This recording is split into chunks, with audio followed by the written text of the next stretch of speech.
It started with quiet talk in student rooms and secret chat groups, a rumor that the election had been stolen in the middle of the night.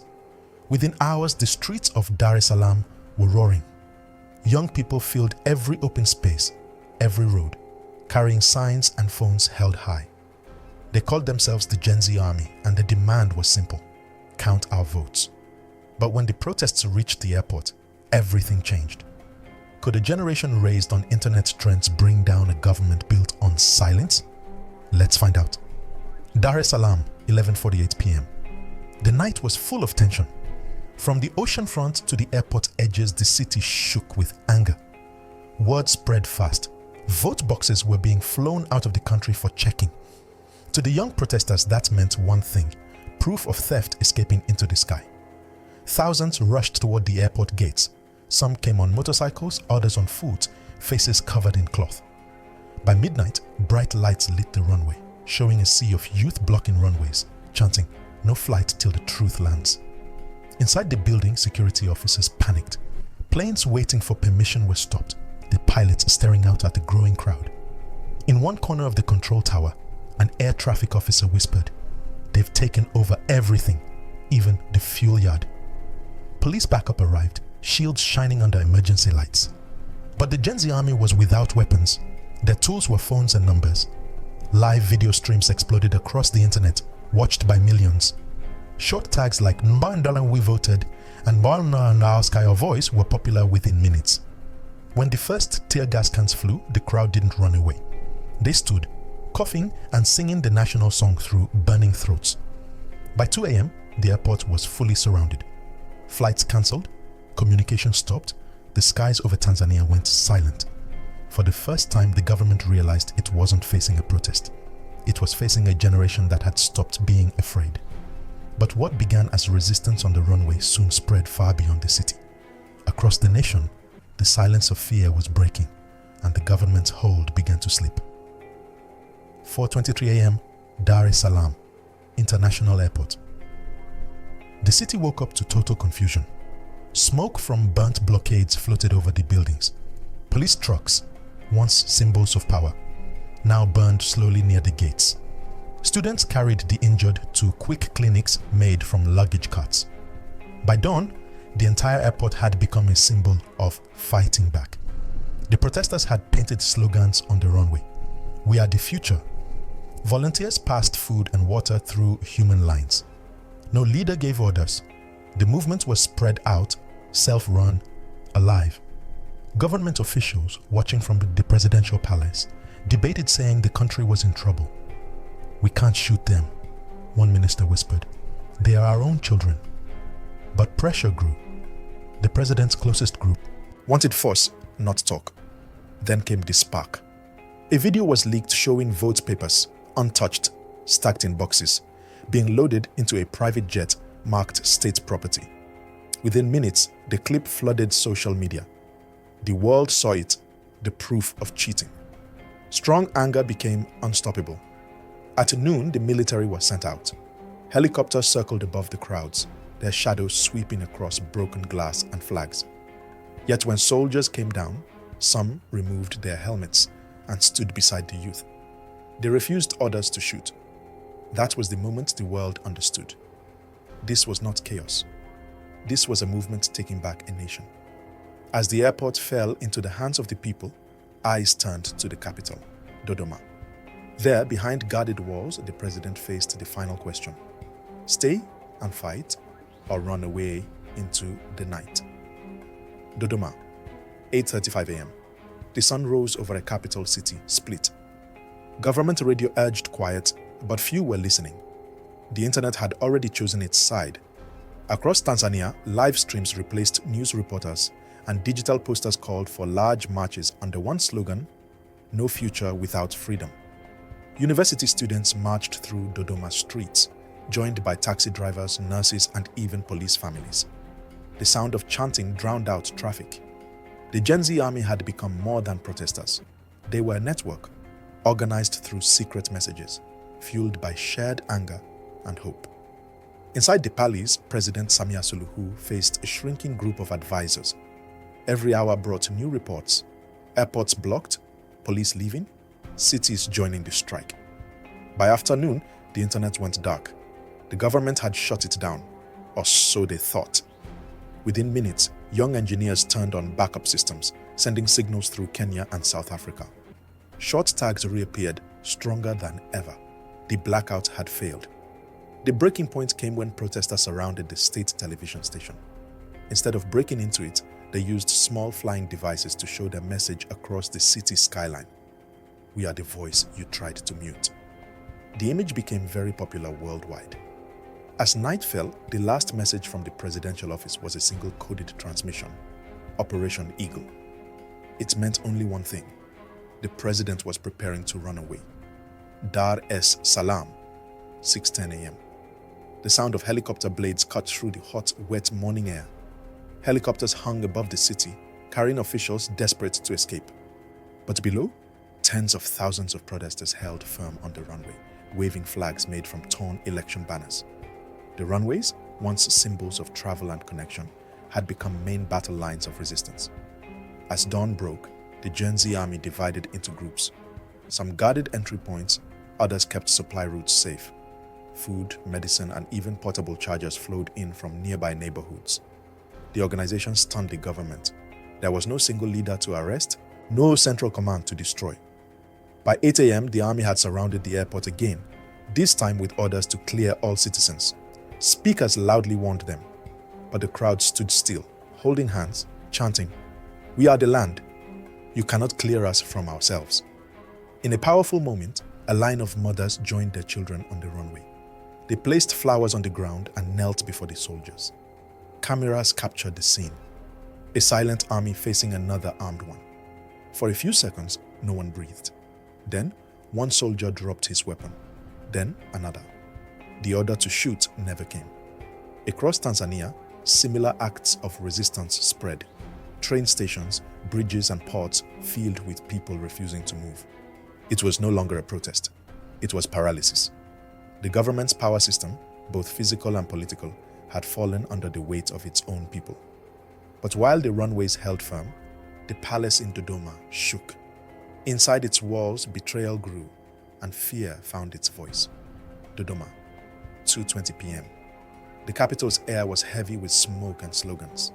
Tear gas cans rolled through the streets, clinking like money of control. Yet even as police fired, they were outnumbered. Protesters formed human lines, passing water, vinegar, and courage. In one corner of the city, students broke into state television again. This time, they showed live video of police violence, alongside real-time facts. Viewers around the world watched as truth broke through control, one live stream at a time. The ruler's communication network failed. Leaked audio of senior ministers arguing went very popular. "We should have never touched the votes," one shouted. "Now we've lost the country." The damage was done. By late afternoon, a group of black expensive cars rushed toward the presidential palace, the last loyal guards taking the leader away. But the roads were blocked. Protesters had built barriers on Dodoma's main roads with buses, cars, and large containers. Small flying devices hung above, showing the scene to millions. A teenage protester named Musa, live on camera, said simply, "We are not the future anymore. We are the present." His words spread faster than the tear gas. That night, the government declared a ban on being outside, but the people ignored it. Instead, they lit candles in the streets, singing old independence songs, reminders of what freedom once meant. Highway to Dodoma Airport, 11:45 p.m. The president's group of cars raced down the empty highway, lights cutting through the dark. Inside one protected vehicle, Samia Suluhu sat silent, staring out the window at the faint glow of burning barriers in the distance. Her ministers spoke in quick whispers. "We can reach the airbase by midnight," one said. But the driver knew otherwise. Every route had been mapped, every escape expected. The Gen Z Army's digital lookouts had already shared the group's location. Back in the capital, military commanders argued over radio channels. Some called for giving up, others for talks. But no one wanted to be the last to defend a dying system. At 12:03 a.m., the commander of the Central Division went live on national radio, saying, "We will no longer turn our guns on our own." The ruler's main support broke. Moments later, the cars stopped. Ahead, a wall of protesters stood, thousands deep, blocking the runway. Bright lights shone on banners reading, "Our sky, our nation." The president's guards raised their rifles, but then lowered them. The crowd parted just enough for the vehicles to turn back. Inside her car, Suluhu let out a breath, her face reflected and broken in the glass. For the first time, power was no longer hers to command. The road ahead, real and political, was closed. By morning, the news broke worldwide. President runs from capital after airport takeover. Across social media, one image spread. A young protester standing on the runway, arms spread wide, facing the dawn. Dodoma, 6:15 a.m. The sun rose over a city reborn from chaos. The sound of gunshots had stopped, replaced by songs that rolled through the streets like thunder. "We are one nation, one voice," they shouted, their echoes bouncing off broken walls and burnt vehicles. The government's loudspeakers, once shouting orders and fake stories, were now silent. At the National Square, tens of thousands gathered. They carried signs made from old cardboard, written on with one demand: "Let the people speak." For the first time in years, soldiers joined the crowd instead of guarding it. Some still wore their uniforms, badges shining in the morning light. The protest had become something bigger than politics. It was spiritual, generational. Religious leaders marched beside rappers, farmers beside university students. Overhead, small flying devices hovered, capturing the moment that no control could hide. In the heart of the square, a group of young women unrolled a flag. Not the national flag, but a white cloth painted with the words, "Justice is our homeland." The image spread across the internet, showing a nation that was rewriting its own meaning of love of country. Inside a nearby office, the remaining officials argued about what to do. "We cannot use force anymore," one said. "If we shoot, the world will see." But the world was already watching, and the people were no longer afraid. That morning, a journalist asked a question that would define the movement. If the youth can silence the guns, can the government silence the truth? Coastal Air Base, Eastern Tanzania, 9:42 a.m. The president's plane waited on the far end of the runway, its engines running slowly, its symbol covered with cloth to hide its identity. Only a handful of guards remained, men chosen for loyalty or at least fear. Samia Suluhu stepped out of the cars, face pale, scarf flying in the sea wind. The base commander saluted, though his eyes showed uncertainty. "Madam, air permission is not confirmed," he muttered. "The control tower says protesters are blocking all channels." She didn't answer. The air crackled with the sound of distant chanting, hundreds of voices approaching from the city edges. Her aides whispered, "We must go now." But she held back. Somewhere in her mind, she knew every ruler who runs away under the cover of dawn leaves behind a shadow that history never forgets. As the engines roared, a young officer ran toward the plane, shouting, "Ma'am, the tower's been taken." Within minutes, the runway lights went dark. Protesters had cut the power. The plane sat stuck, surrounded by the very citizens it once ruled. On social media, video exploded. "Leader trapped at Coastal Air Base." Short tags flooded every part of the internet. Around the world, news reporters repeated one line: "The people have stopped the ruler." At 10:17 a.m., the president's cars turned back toward the capital with military protection. The escape had failed. What began as a flight for survival became a march of giving up. Dodoma, 3 p.m. By afternoon, the skies above Dodoma were gray with smoke, not from war, but from celebration. People burned government posters, campaign banners, and photos of bad ministers. The city was alive, messy, loud, defiant. Cafes reopened, serving tea to strangers who had once feared to speak politics openly. Public workers returned to offices without waiting for permission. Everywhere, conversations repeated with a single idea: if we brought them down, what can we build? Meanwhile, the old parliament building was surrounded. Protesters demanded the quitting of all officials linked to the election scandal. Some tried to run away, others stayed, claiming they had no part in the fraud.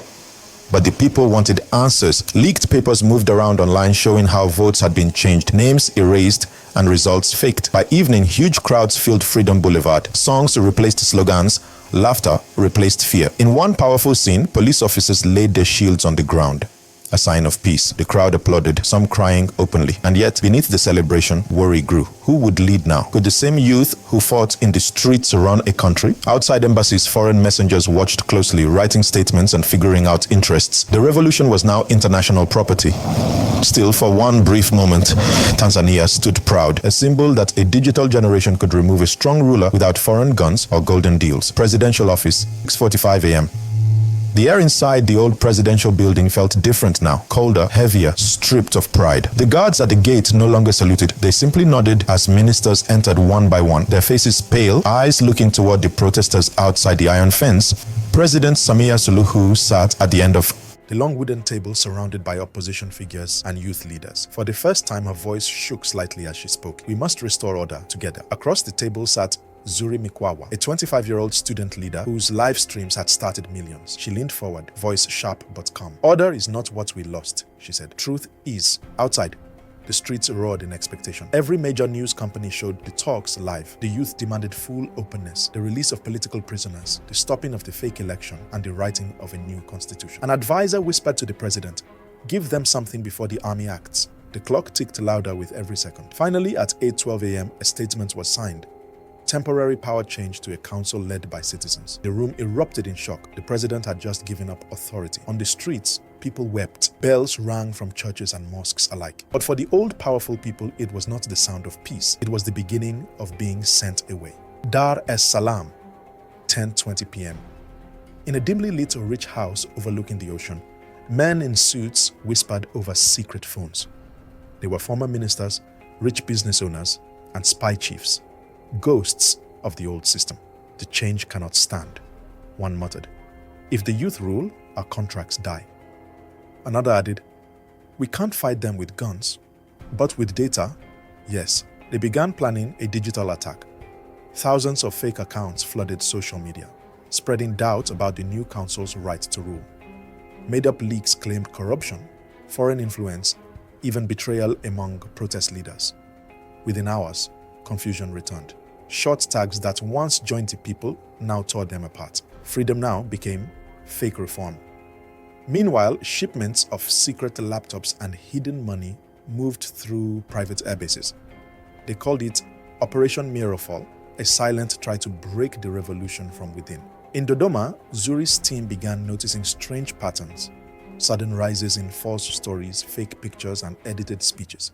They're rewriting us in real time, she said sadly. The fight had shifted from streets to screens, a war of what people think. And as the night deepened, a single truth became clear. Even revolutions can be hacked. Central Command Headquarters, 4:55 a.m. General Mosi Kambere, head of the National Defense Corps, was known as the iron support of the ruler, a man feared by soldiers and politicians alike. Yet tonight, he sat alone in his office, watching video of protesters protecting wounded officers. They didn't shoot back, he murmured to himself. They carried our men. He called his assistants. We will not fight the people, he said clearly. We will keep the change safe. His words shocked the room. It was betrayal to some, saving grace to others. By dawn, his forces took over the spy office, securing systems that were showing false information. Over 14 terabytes of fake data were deleted in a single sweep, the largest digital cleanup in Tanzania's history. At 6:30 a.m., General Kambere appeared live on national TV beside Zuri and members of the interim council. His voice was steady.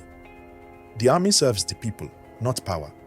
From this day, the guns of Tanzania will defend democracy. The announcement broke the digital block. Millions flooded the streets once more, this time not in protest, but in unity. For the first time in a generation, soldiers and citizens stood side by side, chanting one name, Tanzania. But the hardest test still waited, to turn revolution into government and ideals into law. The dawn of democracy had arrived, but the morning after would decide its fate. Dodoma, 9 a.m. The morning after the military's declaration felt unreal. The streets that once echoed with gunshots now shook with songs of hope. Crowds flooded the capital's roads, waving makeshift flags sewn from old shirts and painted banners reading, "The people rule now." Inside the parliament building, the temporary council gathered for the first official meeting. Zuri Mikwawa stood before the room, her voice steady and honest. "This is not a victory speech," she said. "It is a beginning. The revolution is not over. It has just entered the law." New laws were written with amazing speed. Political prisoners were freed. Media rules were lifted. Social platforms, once banned, showed live video from inside government halls. For the first time, citizens could see power and question it. Yet beyond the city, things were weak. Farms and villages faced shortages. Old loyalists fought reforms. The council promised free elections within 6 months, but whispers grew. Would the movement survive its own success? International observers arrived, some with real support, others with secret plans. The West praised the youth. Neighboring states grew nervous. Still, for one brief moment, Tanzania stood proud, a symbol that a digital generation could overthrow a powerful ruler without foreign guns or golden deals. Dodoma. 1 year later, the runway once filled with tear gas and smoke now carried the first commercial flight of the new republic. Painted clearly on its side were the words, Tanzania Rising. Children waved from rooftops. Soldiers stood without weapons, smiling. The Gen Z signs had faded, but their message had not. No ruler is forever. Zuri, now serving as Minister of Civic Reforms, watched from the tower, the same place where a year ago chaos had begun. She whispered to herself, we were never fighting for power, we were fighting to be heard. Across the world, experts still debated how a nation of young protesters turned an election theft into a democratic awakening. But in the eyes of Tanzania's people, the answer was simple. They refused to be afraid. As the plane lifted off, the crowd below erupted in cheers. For the first time in decades, hope had taken flight. And that's the story of how a generation turned silence into revolution and protest into power. But the question remains, can freedom built on resistance truly last? Tell us what you think in the comments below. Don't forget to subscribe for more untold stories of power, protest, and people who changed their nations forever.